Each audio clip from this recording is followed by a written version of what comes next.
నమస్తే అండి. New Tanvi saris and మగ్గం వర్క్.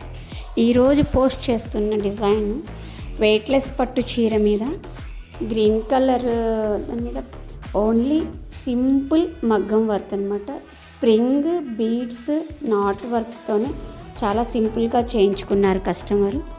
అవుట్ఫిట్ ఎలా వచ్చిందో ఒక్కసారి చూడండి. మీకు నచ్చితే స్క్రీన్ మీద ఉన్న నెంబర్కి కాంటాక్ట్ అవ్వండి. Thank you.